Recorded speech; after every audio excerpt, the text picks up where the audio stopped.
Hey everybody, welcome back aboard Bebop. I'm here today to finish removing the rotten sole from the forward cabin. I've got some fresh, sharp blades for Oscar the Oscillating Tool. So, let's bang on. So the first bit of good news, looking around the boat, is that although there are some drips still coming in from the forward cabin windows, there's one there just literally just about to drop all the tension. But down here, towards the galley, where there was a lot of water pooling in this sort of gully down here, this channel down here, that is dry today. So that's wonderful news. That is progress. But let's carry on excavating the junk that is in the forward cabin. I have lifted the first section of the sole. The reason it's not coming up is because it is stuck fast with this here dense two-part polyfoam. So this is going to be a long and slow process to gouge all this stuff out. I think I'm going to have to do it in quite small sections. So, with a freshly armed Oscar, we'd better get on with it.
Right, the foam's out.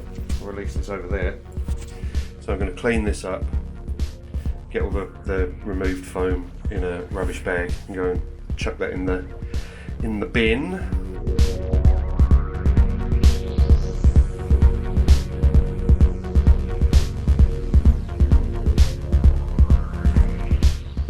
Okay, so I've just cut a lovely clean line right the way across the sole there. And time is getting on, so I'm actually going to knock off because I don't want to be using Oscar because he is a bit noisy. I'm going to need to cut this panel into sections to remove it, having learned that lesson removing the first bit. So it's time to tidy up and think about how we're going to rearrange everything so that I can actually work and replace this with Nidaplast.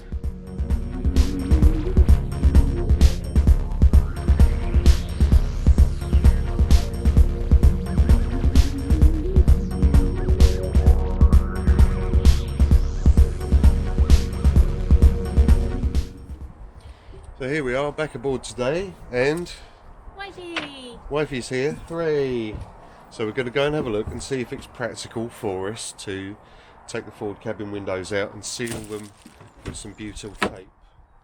There's obviously a bit of the sole having been removed.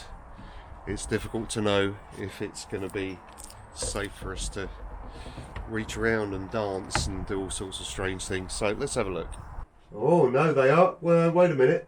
Oh, they are. Oh, now then.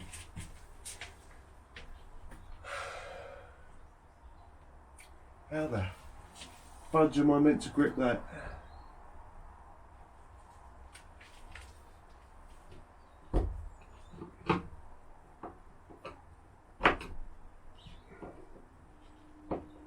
No, I need to grip onto that somehow.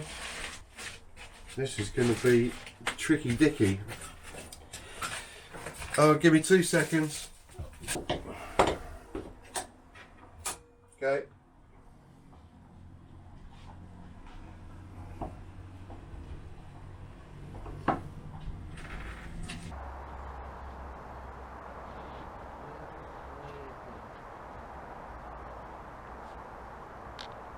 While Wifey's grinding out these poorly behaved screws, It's damaged screws on the forward cabin windows.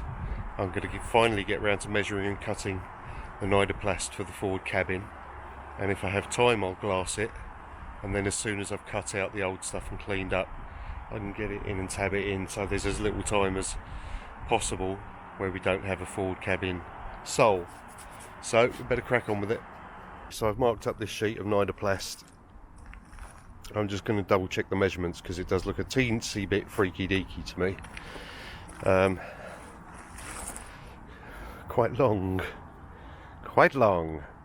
That's the best part of 2/3 of a sheet of Nidaplast that's going to take up, which was more than I was expecting, but there we are. So I will go and double check the measurements, and then I shall cut it out and glass one side each, and then get on with gouging out the crap that's already in the boat.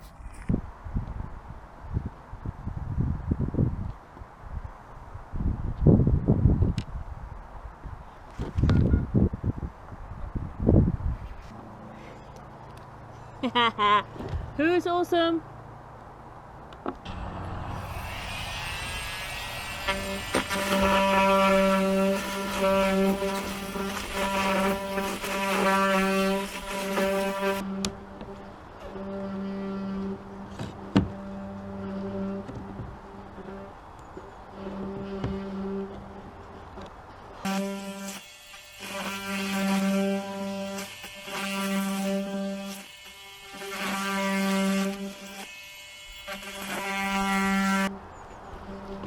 Oh.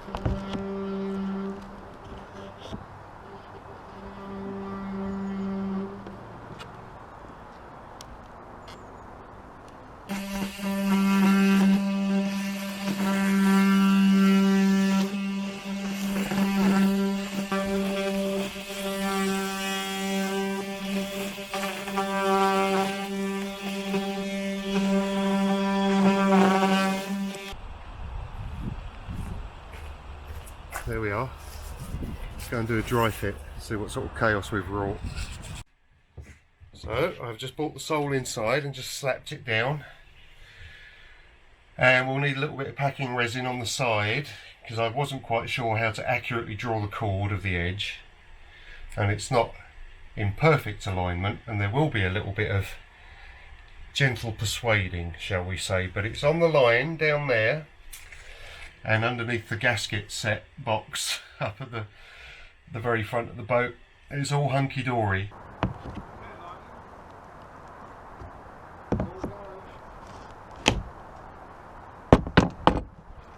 Yeah, it's popping out, darling.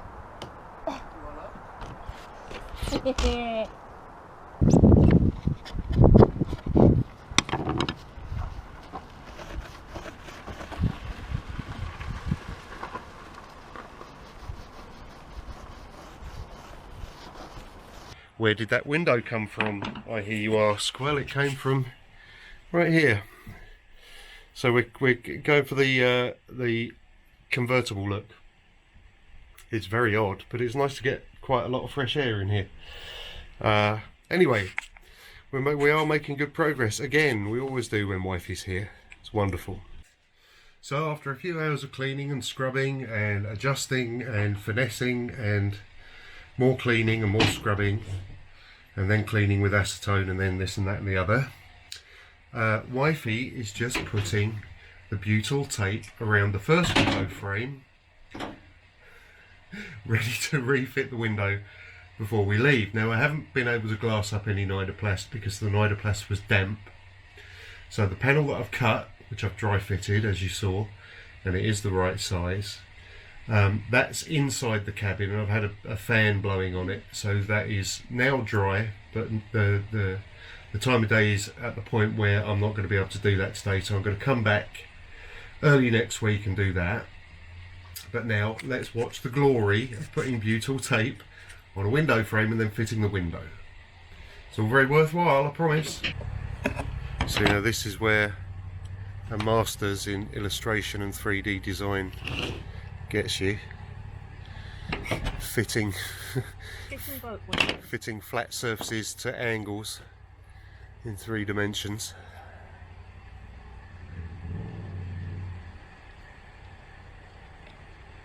But I mean, just looking at the window generally, it's infinitely better than it was before.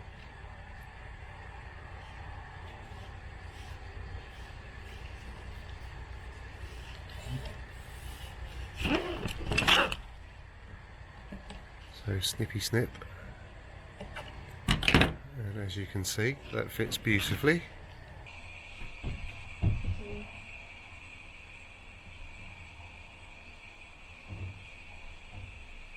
Off to that way.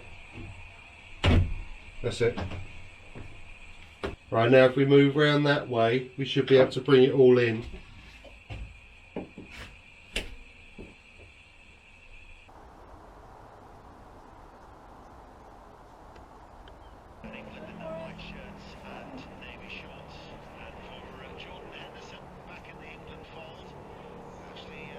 Yeah, nice.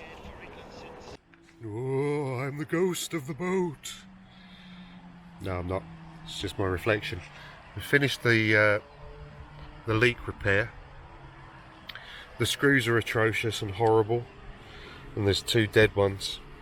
But the way that the butyl's fitted, I don't care. I'm not bothered about that at all. That is going to be weather tight, especially when we get the old cap on the front again.